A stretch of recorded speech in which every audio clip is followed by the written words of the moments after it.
Estamos con Honorio Aguilar en esta inauguración de la exposición de vírgenes capipotas. ¿No se dice así, Honorio? Sí, es un término catalán que significa cabeza y pie. Son un tipo de esculturas un tanto singulares, no muy conocidas aquí, y son vírgenes de vestir del siglo XVIII-XIX, de talla de madera, están estucadas y normalmente pues tienen todas las ropas antiguas, las coronas, las piezas de orfebrería, y son curiosas, ¿no? Más que el valor que puedan tener en sí mismas es por todo lo que significa desde el punto de vista etnográfico, antropológico.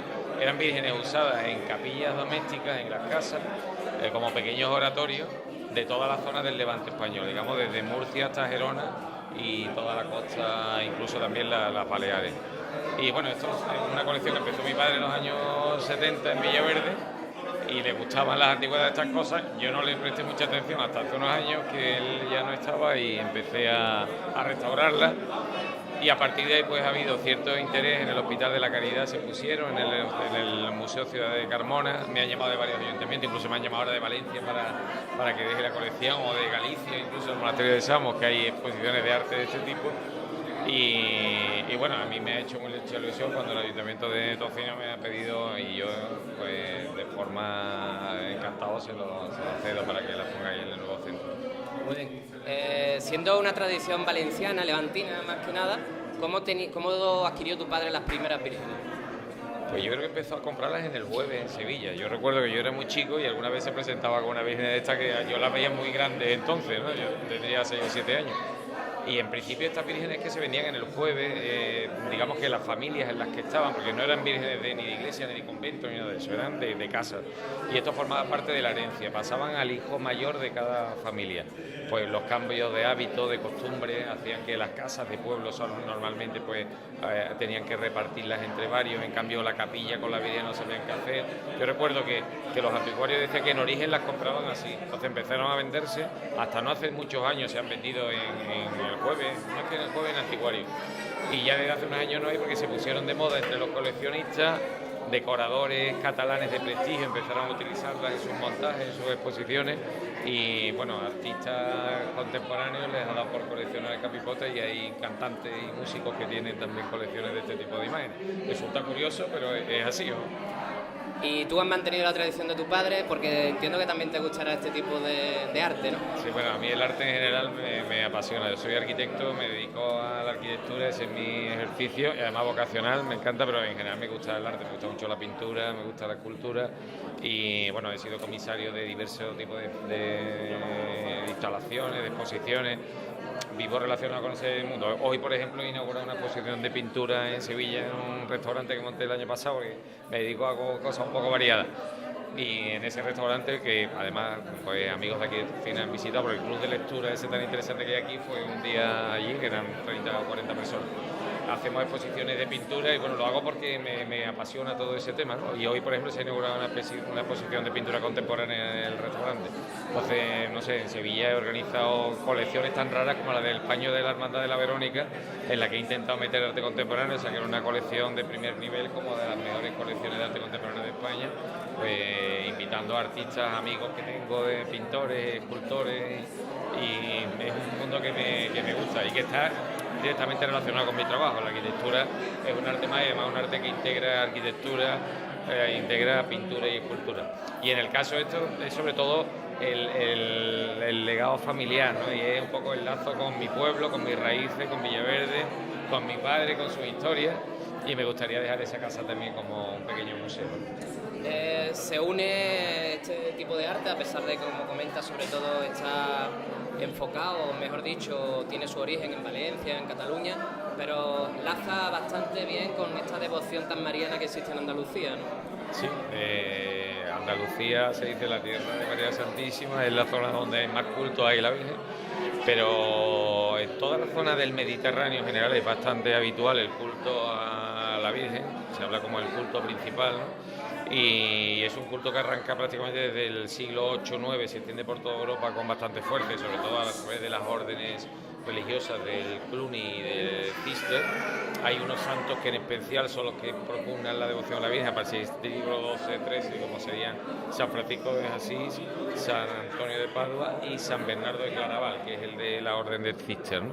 Entonces, a partir de ahí un antes y un después. Hasta ese momento el culto a la Virgen es más secundario, ¿no? De hecho, hay representaciones de la Virgen desde el siglo II, pero en Bizancio, sobre todo en todo el Imperio Bizantino, tiene más fuerza incluso que en la parte nuestra de Occidente, y es a partir de la Edad Media cuando realmente el culto se extiende. Las catedrales no tenían nombre de Virgen hasta el siglo XI-XII. La Catedral de Sevilla, cuando se conquista Sevilla en 1248, se llama de San Clemente, y la nueva catedral gótica es la que se pasa a denominar Santa María, porque es en el medievo cuando el culto a la Virgen alcanza las cotas que hoy conocemos, ¿no? Y en especial, pues de toda España, diría que el Levante es muy parecido a Andalucía.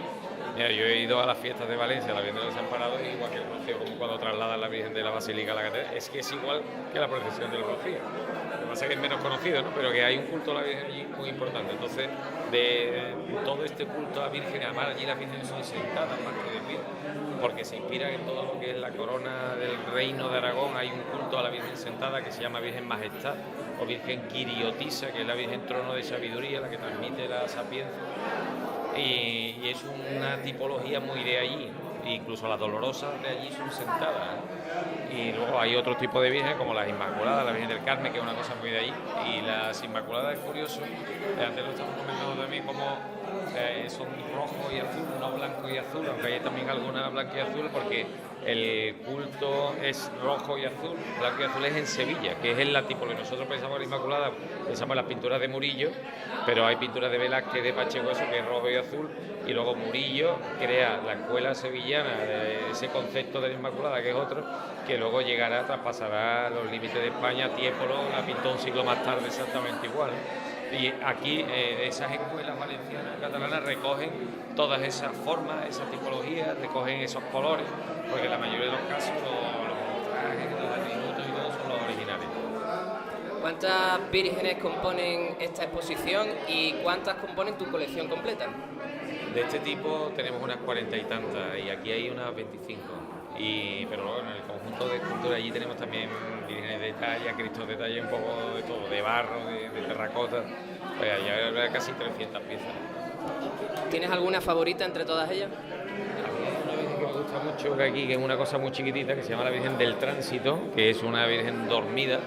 Y es un culto, sobre todo porque aquí es poco conocido lo del tránsito, y es el culto más extendido en la zona de Valencia, y todo tiene un porqué. O sea, cuando tú ves una virgen aquí no es por casualidad, sino cada una responde a toda una historia que tiene 14, 15 siglos perfectamente. O sea, lo que decía antes del rojo y el azul, los colores, incluso la forma de vestir una virgen, el manto, la saya, la corona, viene de la corte de Bizancio, de la corte de las cortesanas bizantinas, fíjate, y el velo viene de la tradición judía. Entonces tiene un porqué. Cuando tú ves una virgen aquí en Tocina con el palio en la calle, todo eso responde a una tradición de una cultura que va viviendo de otra, y nada es gratuito ni nada es casual. Pues en el caso de eso, la Virgen del Tránsito es una devoción que viene a Valencia por San Francisco de Borja, que fue obispo de Alejandría, y en Alejandría era un culto muy habitual, porque toda la zona de Oriente, el culto al tránsito de la Virgen, que es el momento que está entre la muerte y la Asunción, ese instante que es como la Virgen dormida, es bastante habitual en todas las catedrales del Levante, desde Murcia hasta Gerona, en todas es como la Virgen más importante. Y entonces esa Virgen es muy difícil conseguirla. Mi padre llevaba años detrás de conseguir una Virgen del Tránsito, y de casualidad una vez encontró una, y es una pieza muy pequeña, muy bonita, pero que está intacta, es de madera, de talla madera, pero es una talla perfecta, es una Virgen que tiene bastante valor desde el punto de vista artístico. ¿La más antigua de todas?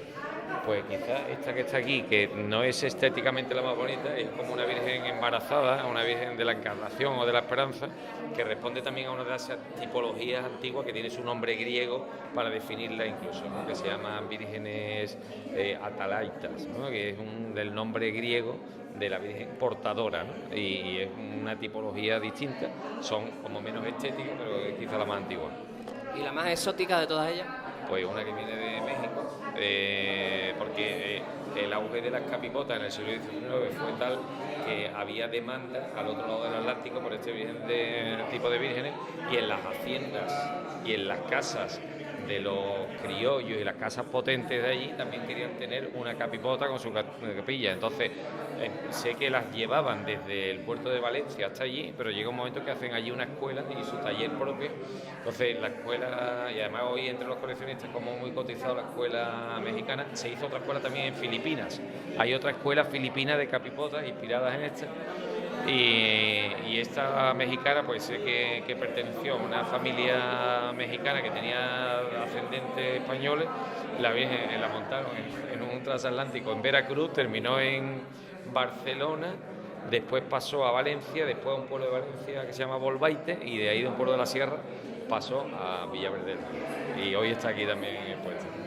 Muy bien, Honorio, ¿qué pretensión tiene este tipo de exposiciones?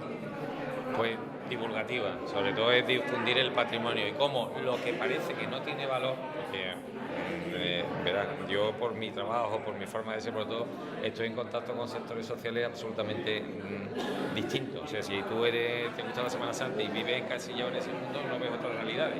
A mí me gusta la Semana Santa, pero vivo en muchos mundos distintos. Entonces, mucha gente que desde fuera puede ver esto una cosa pasada, ¿no? Qué horror esas vírgenes, ¿no? Al final es cultura también, es patrimonio, y es una pena quien tiene este tipo de cosas y no las valora. Entonces, es difusión del patrimonio, aunque sea más el valor etnográfico o antropológico que pueda tener. Y bueno, en eso lo hago de forma altruista y lo hago continuamente, pero no solo con esto, con los relojes de sol de Sevilla, con el Mudéjar. Yo organizo rutas con un montón de cosas, que hay gente de Tocina que viene a mis rutas y mis historias ahí en Sevilla, y la verdad que me da mucha alegría cuando se apuntan y lo quieren hacer, ¿no? Pero bueno, en general soy un apasionado del arte y del patrimonio, y esto es un aspecto más que mira, tiene sus resultados. A mí hay restauradores en Sevilla que yo voy por la cena y me llaman de lejos. Desde luego, desde que tú haces la exposición tengo más trabajo, porque la gente que tiene una cosa de esta en su casa que no ha valorado nunca, si la ves montada en una exposición y vas a un museo y te la encuentras, se empieza a valorar. Entonces, la clave para valorar lo que tienes es el conocimiento. Si tú no conoces, si tú no sabes, si no lees, si no tienes esa cultura de fondo, no valoras lo que tienes. Entonces, lo primero es difundir el conocimiento. En segundo lugar, eso llegará a la valoración de lo que tiene, y la preservación, la restauración, y eso dará lugar a que otras futuras generaciones puedan disfrutar de ese patrimonio. Eso es. Bueno, pues por último, Honorio, invita a la población de Tocina y Los Rosales. ¿Por qué tendría que venir a esta exposición? Porque es diferente. No solo con el nombre capipota es una cosa un poco rara, y yo creo que os va a gustar si venís a verlo. Muy bien, pues muchas gracias. Nada, no tengo...